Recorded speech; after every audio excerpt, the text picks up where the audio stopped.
Welcome to the InfoWars Nightly News. I'm your host, Jakari Jackson. It's June 10th, 2015, and here's a look at our top stories.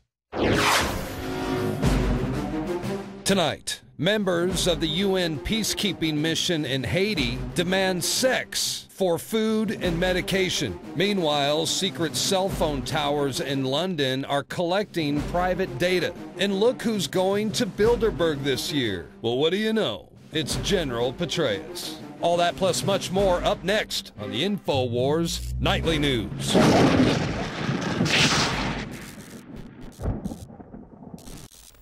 And welcome back. Previously, we brought you stories about Stingray systems here in the States, cities such as Seattle. Now it seems like this thing is going worldwide, and now we have reports of these things popping up in places like London. There are secret cell towers in London that fool phones into giving up private call data. In a report published by Sky News, evidence has shown that fake cell towers are being used in London, which have the ability to eavesdrop on calls and collect additional communications data. And they go by the name Stingray. It's about the size of a briefcase and just as portable. And previously, these things have been called a conspiracy theory. These things didn't exist. Nobody was eavesdropping on your calls, even though Alex Jones was telling you about this stuff about 15 years ago. Now that it's in the mainstream news, now that you can believe it, that they have the ability to eavesdrop on your calls in real time. And I'm not talking about, you have a voicemail and somebody wants to go back and check it with a warrant for probable cause and things such as that nature. We know about that. I'm talking about people being able to monitor your calls in real time. And, the justification is, well, we have to do this to catch this drug dealer, in this motel over here. Okay, I can kind of understand that, but they can't type into the system, identify drug dealer, only to steal that data. No, they get the information from everybody who's in that motel, hotel, or Holiday Inn. And these are the things that we have to deal with, the invasions of our privacy. Yeah, maybe they are in there cooking meth, Walter White and Jesse and all those guys, but they're also scooping up all the data of everybody else. So yes, you're committing a crime to go catch criminals who are committing crimes, so you really don't have much more higher ground than they do. And we'll move on from that to talk about some other things that people don't have exactly the highest ground on. The United Nations. Now, previously we had seen reports of things going on in Haiti, talking about how organizations like the Red Cross got about $500 million and built about 6 homes in Haiti, and then they've set up some tents and we're teaching people how to wash hands, but everybody's like, well, where'd all the money go? Now we're talking about Haiti in a different light. The United Nations went down there and they have their employees, workers, whatever you call them, engaging in sexual activity with the locals. UN, sex exploitation by peacekeepers strongly underreported. And this is a report that is due to be released sometime later this month. And it says a year ago, the report says investigators interviewed 231 people in Haiti who said that they had transactional sexual relations with UN peacekeepers. For rural women, hunger, lack of shelter, baby care items, medication, and household items were frequently cited as the triggering needs, the report says. So basically, they were having sex for, I guess, not money, but other things. Even says laptops and cell phones. I'm not sure how well that worked, but these are the charges brought against these people. And we've seen the UN involved in all types of stuff, cocaine shipments to the UN building and all that stuff. And they say, well, we don't know who ordered this cocaine. Just all these wild allegations. And yeah, the UN does a lot of good stuff. They try to help a lot of people. But remember, it's also the UN who is putting vaccinations in the arms of little Syrian children. That was the World Health Organization, if I'm not mistaken. And many of those children died. And you won't hear about that here in the United States of America. They just want to say everything the UN does is great and good, but they don't want to talk about these incidents that go on. And once again, UN does a lot of good stuff. There's plenty of stuff I don't agree with. The UN Arms Trade Treaty, they're trying to take away your firearms. Like I said, the kids in Syria. So we can't turn a blind eye to these things. They also need to be held accountable for these actions. And since we're talking about the UN and their disarmament agenda, let's talk about somebody who was armed in the proper situation and who was able to use their firearm in the proper way. And they literally sprinted from the bushes up to him, closing that distance very rapidly while pointing the gun directly at him. He had a concealed weapons permit and a pistol in his pocket. Our female victim began to flee back towards the restaurant, and as she did that, the suspect that had a firearm began to point that at her in a method that made her significant other believe that he was possibly going to fire. The suspect that was shot was hit in the left shin. And those are the type of actions you will not be able to take if the UN or some of these other gun grabbers get their way. And since we're going to talk about many things going on all around the world, let's wrap it up talking about Bilderberg. Bilderberg, the huge conference that's going on right now overseas. Our guys are there, Paul Joseph Watson, Rob Dew, and of course our photographer, Josh Owens. They're on the scene. Now, this is something straight out of a movie. You know, you have this huge mountain and a castle and Cobra commanders. I'm not making this stuff up. There are actual Cobra commanders on the ground. And now, thus far, I don't think our guys have encountered them proper. There are other police agencies out there. They're harassing people. Let me see your ID. Let me see your passport. Every place they go, cops doing sneaking peeks into their hotel rooms, looking in their windows, showing up when they're not there. Then they go to confront the cops. Well, hell, I don't know anything about what you're talking about, Mr. Dew. Just don't come in here and record in our police station. Just all types of bizarre things going on surrounding Bilderberg. And now we have convicted criminal David Petraeus to represent U.S. at Bilderberg. In April, former CIA director and retired General David Petraeus pleaded guilty to a misdemeanor charge of handling over classified information to his mistress and biographer. He was sentenced to 2 years probation and a $100,000 fine. And I like what Kurt Nimmo does in this article. He compares and contrasts Mr. Petraeus to Edward Snowden and Bradley Manning, who were, I guess, guilty of similar crimes. But as we all know, Manning is in jail and Edward Snowden is a worldwide wanted criminal. So just think about this. You know, you have somebody who's the head of an organization and is giving out information not to blow the whistle on wrong deeds or misdoing, but just to make his mistress happy. You have two guys who are out here trying to make their country better. And maybe you could, you know, you can nitpick, maybe they should have did this, maybe they should have did it like that. Regardless, they have the best of intentions trying to put a spotlight on the people who are doing wrongdoing in our country. And now they're the ones who are wanted and the ones who are in prison. Just food for thought as we go forward, and keep this in mind as we go forward in this Bilderberg conference. As you can see all these guys, Kissinger, all these other guys, Kissinger, who is a wanted war criminal in various places around the world, many other people as well. We've seen Mrs. Clinton and other people involved in these type of conferences, Bill Clinton, all that as well. So stay tuned. We'll have much more about the Bilderberg conference. We'll have a special report talking about the spirit of Jim Tucker, the pioneer of reporting on Bilderberg, also many other reports as well. Stay tuned. This is the InfoWars Nightly News.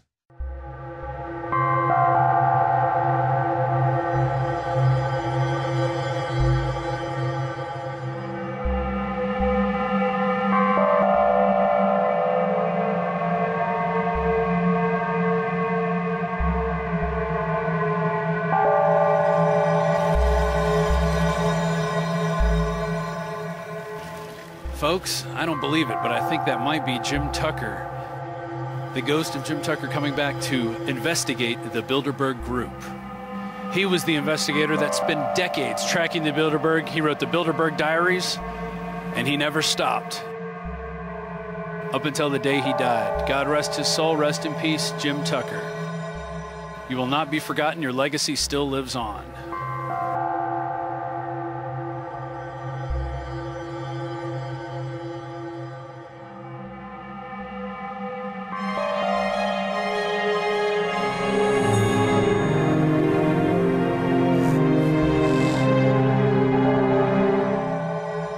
Some people, however, have spent their entire life fighting this. And one tireless person, I want you to hear a quote from Jim Tucker, who just passed away.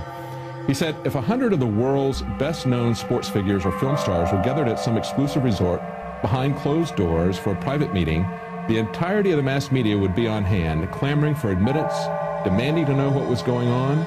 But when the world's richest bankers, media barons, industrialists, members of royalty, and political leaders were meeting secretly and discussing public policy matters that impacted on the course of the world's affairs, the establishment press never said a word." That's a quote from Jim Tucker, who passed away. Now, Jim spent most of his life following the Bilderberg conference, something that for decades people would ridicule him and laugh at him. People would deny that it even existed. Yet he followed this as an investigative journalist, and he stayed on the trail as really kind of a lone, you're talking about lone wolf terrorist. He was a lone wolf truth seeker. My name is Jim Tucker. We're at St. Marie, Switzerland for the Bilderberg meeting. Well, this year, Bilderberg is strongly committed to expanding the war with the invasion of Egypt so they could have a big war. They use the term big war a lot in the Middle East because that will generate profits.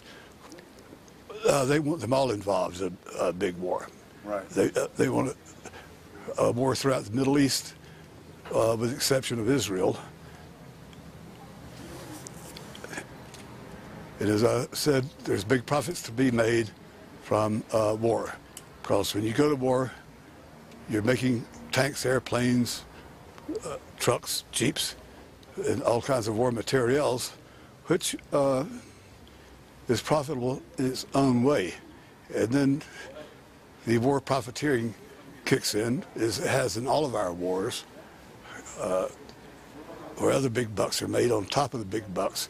I think more are feeling very hesitant, very eager to cover their butts when they come to Bilderberg, like Secretary of Defense not being on the list when the Secretary of Defense always attends Bilderberg from the United States, along with the Secretary of Treasury, who's here, and Secretary of Commerce, other high officials in the administration. I'll tell you, I had the pleasure of talking to Kenneth Clark one time when he was in Washington. He thought he was going to hold a press conference to discuss, I forgot, some international issue. I'm there, and I asked the first question. I said, Mr. Clark, you attended the Bilderberg meeting. I had notes in front of me, named the dates, the exact location, and the exact town and country on these dates.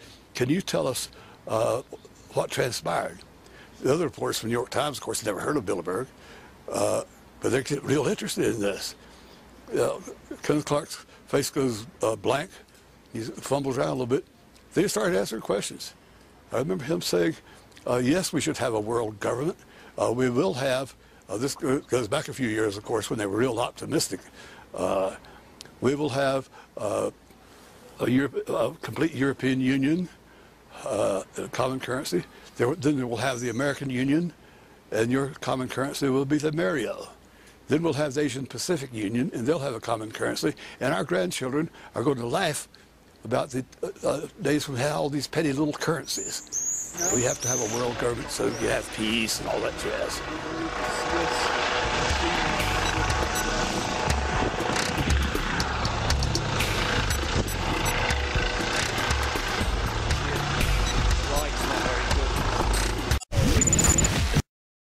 Rob Dew reporting for Infowars.com and Infowars Nightly News. We are downtown in Telfs, Austria, here to ask the people what they think of the Bilderberg Group. Telfs is it's basically at the mountain floor of a little winding road that goes up to the Interalpen Hotel, and that is where the 2015 Bilderberg meeting will be taking place. Of course, there is a massive police presence. There was a roadblock just outside of Telfs. They've now moved that up the mountain a little bit, but there are still thousands of cops, at least about 2,000, that are going to be here protecting the elites using taxpayer money to do it.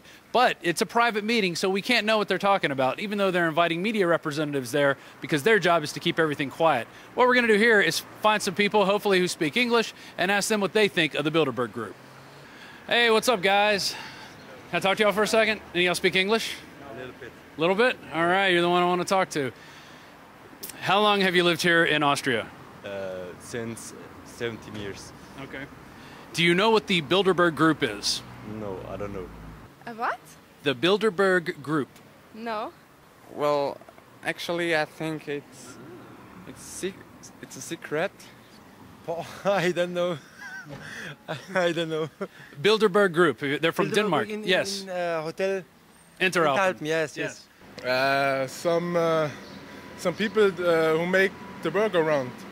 Huh? Yeah, that's good. That's a good answer. Do you know about the Bilderberg Group? Yeah. You do? Good. Yes, good. You like it? Like good, very nice. Do you know where the Interalpen is? Yeah. Okay, that's where they're meeting. Yes. Do you know what they're going to be talking about? Very. Yeah? Yeah. Do you think it's a good thing? Yes. All right. Okay. All right. Thank you very much. Have a good one. Do you know about the Bilderberg Group? No? All right, take care. You guys speak English? No, no English? All right. What do you think the Bilderberg Group is? What do you think it would be? I think music. Music group or something like that. All right.